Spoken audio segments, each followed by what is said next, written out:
ये हो जाए वो हो जाए। परमात्मा को भी सिर्फ इसलिए इस्तेमाल किया जा रहा है कि ये हो जाए वो हो जाए, ये कमी है पूरी हो जाए।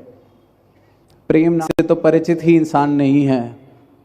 जिसको इंसान प्रेम कहता है वो कुछ और नहीं, बस सौदेबाजी का एक थोड़ा सा सुनहरा नाम है। हर जगह सौदेबाजी है। It's a transaction which we call love. क्योंकि एक्सपेक्टेशन, रिटर्न जब तक वो नहीं होता तो अंदर से प्रेम करने का ही फिर दिल ख़त्म हो जाता है। जिसको प्रेम से मैं बात करूं, लेकिन सामने से जिस दिन उसने मुझसे प्रेम से बात नहीं की तो मुझे भी लगता है इसको मैं प्रेम बेकार में ही कर रहा हूं। क्योंकि तो प्रेम एक एक्ट, एक कर्म की तरह प्रेम किया जा रहा है कि इसको दे के सामने से कुछ मिलेगा। चाहे वो प्रेम ही की एक्सपेक्टेशन है तो ट्रांजैक्शन ही। लेकिन जब इस भगवंत की प्रीति, इसके साथ प्रेम, इसके दर्शन, प्रेमा भक्ति ये जीवन में आती है तो फिर जो अब तक मृतक जीवन था वो सही मायने में खिल उठता है, जीवित हो उठता है। क्योंकि फिर प्रेम कारण नहीं ढूंढता, प्रेम मोहताज नहीं रहता कि सामने से क्या हो रहा है।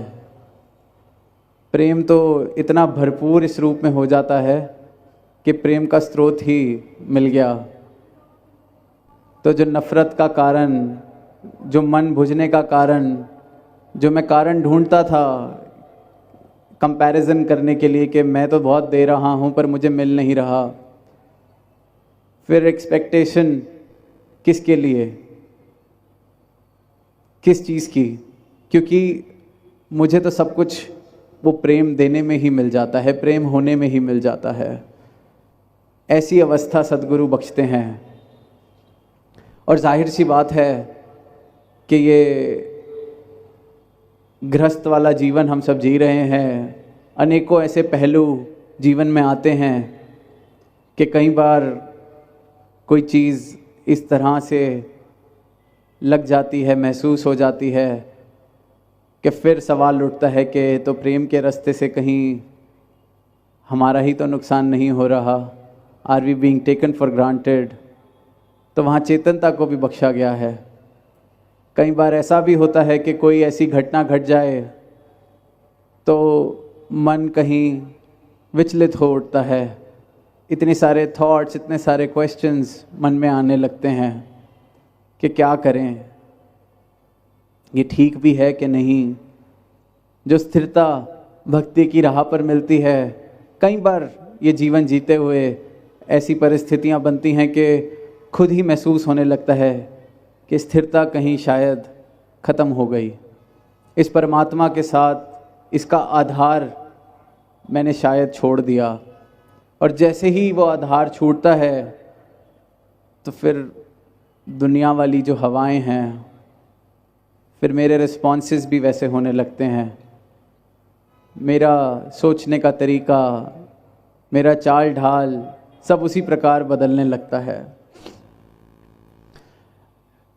कुछ समय पहले सदगुरु माता जी ने एक कहानी का उदाहरण लेते हुए कुछ भाव हम सबको दिए।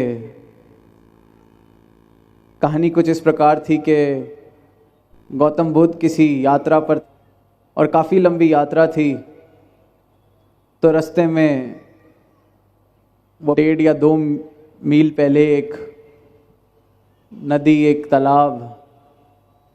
तालाब को हमने पार किया था। आप यहाँ बैठें, विश्राम करें, मैं पानी लेके आता हूँ। तो शिष्य जब वहाँ पहुँचता है तो उसके सामने से एक घोड़ा गाड़ी उस तालाब के ऊपर से निकल जाती है और वो जो पानी अभी तक साफ़ सुथरा दिख रहा था, वो घोड़ा गाड़ी निकलती है तो सारे तालाब की गंदगी, मिट्टी सब ऊपर आ उठती है और वो पानी जो साफ़ दिख रहा था वो गंदा हो जाता है, गंदा दिखने लगता है कि ये तो मिट्टी मिट्टी हो गया है, ये मैं अपने गुरु के लिए तो पानी यहाँ से नहीं लेके जा सकता। तो वापस जाता है। फिर भगवान बुद्ध पूछते हैं कि पानी नहीं लाए, तो वो कहता है कि नहीं, पानी थोड़ा आपके लिए ठीक नहीं था, हम आगे चलते हैं, आगे भी एक नदी आने वाली है, मैं आपको वहाँ से पानी भर के पिलाऊंगा। पर फिर भी भगवान बुद्ध कहते हैं कि नहीं, आप वापस लौटिए, वहीं से पानी लेके आइए। तब शिष्य भी अपना कोशिश तो करता है कि मैं कैसे समझाऊं कि मैं गंदा पानी आपके लिए नहीं लेके आना चाहता, पर आदेश आता है तो वो लौट जाता है। लौटता है वापस, वही 1.5-2 मील का रास्ता, तो कुछ सामान लगता है उसके पास पहुंचने में। जब वहाँ जाता है तो देखता है कि पानी वो तालाब का वापस साफ जैसे पहले था, कहीं दिख ही नहीं रहा कि इसके ऊपर से कोई गंदगी थी। तो जब पानी भरने लगता है तो उसको एहसास हो जाता है कि मुझे वापस भेजा क्यों गया। एक बहुत बड़ी शिक्षा मेरे गुरु ने मुझे दे दी है। वापस लौटता है, पानी देते ही भगवान बुद्ध के चरणों में प्यार किया कि मुझे वापस भेजा, मैं समझ गया जो आप समझाना चाह रहे थे। तो सदगुरु माता जी ने भी यही फिर उसके बाद समझाया कि जो शिष्य को बात समझ आई थी कि मन में भी कहीं बार इस तरह उथल पुथल हो जाती है, कोई चीज़ गुजर गई तो लगता है कि सब हिल गया है, सारे उल्टे सीधे भाव, सारे विकार मुझे पकड़ने लगते हैं। जो स्थिरता प्राप्त हुई थी वो कहीं डावाडोल होने लगती है। पर जैसे वहाँ से घोड़ा गाड़ी गुजरी, फिर पानी लेकिन वापस स्थिर हो गया, क्योंकि अपने स्थान को उसने पकड़े रखा। और ये हमने बड़ा एक कॉमन साइंस में भी एक्सपेरिमेंट सुनते थे, सेडिमेंटेशन, सेटल हो जाता है नीचे जो भी मिट्टी वगैरह होती है। तो सच्चे पातशाह ने ये कहा कि इसी प्रकार कोई ऐसी उथल पुथल हो भी जाए तो इस निरंकार के आधार को नहीं छोड़ना, इसके साथ इस प्रकार जुड़े रहना। वो कब उथल पुथल वापस बैठ जाएगी, वापस स्थिरता वाली अवस्था तुम्हें मिल जाएगी, और फिर वापस भक्ति के मार्ग पे जिस तरह से यात्रा कर रहे हो करते चले जाओ। तो ये तो निरंतर हमें जीवन जीने की कला इस प्रकार प्रदान कर रहे हैं कि अगर हमें प्रण दिया है कि गृहस्थ में रहना है तो उस गृहस्थ को निभाना कैसे है, ये भी बता रहे हैं। ऐसा नहीं कहा कि ये प्रण लेके ये ब्रह्म ज्ञान के दर्शन, ब्रह्म ज्ञान के द्वारा ब्रह्म के दर्शन करा के अब छोड़ दिया है कि जाओ जी लो अपनी ज़िंदगी। क्योंकि ये जीवन तो ऐसा है कि पल पल पर गुरु चाहिए, रास्ता दिखाने के लिए, उंगली पकड़ने के लिए। और सद्गुरु हमेशा ऐसे ही इशारों से हर पल में न जाने कितनी उलझनों को सुलझा रहे होते हैं। हमारी आँख, वो जो कहानी में शिष्य था कि किसी शब्द की भी ज़रूरत नहीं पड़ी गुरु को, वो नदी देखते ही समझ गया कि मुझे क्या सिखाने भेजा है इन्होंने। ये अब हमें ऐसे ना जाने कितने इशारे, दास ने पहले भी एक बार ये बात कही है कि सद्गुरु का कोई भी इशारा, कोई भी शब्द साधारण नहीं है। हर एक चीज़ में राज है, शिक्षा है। इशारे इस रूप से दिए जा रहे हैं कि जीवन पूरे के पूरे परिवर्तित हो सकते हैं, पर वेखन वाली आँख नहीं। तो ये आँख भी इनकी मिल सके, जीवन इस प्रकार जिया जा सके। अक्सर हम एक अरदास करते हैं जब भी सदगुरु के साकार रूप के आगे खड़े होते हैं, जो मर्जी अरदास हो, फिर हम शब्द कहते हैं कि कृपा करो, कृपा करो। कई बार तो ऐसा होता है कि हम न जाने कितनी बार ये शब्द सामने खड़े होकर दोहराते रहते हैं। तो दास कभी कभी मन में ख्याल आता है, क्या हम पानी को बोलते हैं प्यास बुझाओ? क्या हम सूरज को बोलते हैं धूप दो? क्या हम अग्नि को बोलते हैं थोड़ी सी गर्माहट दो?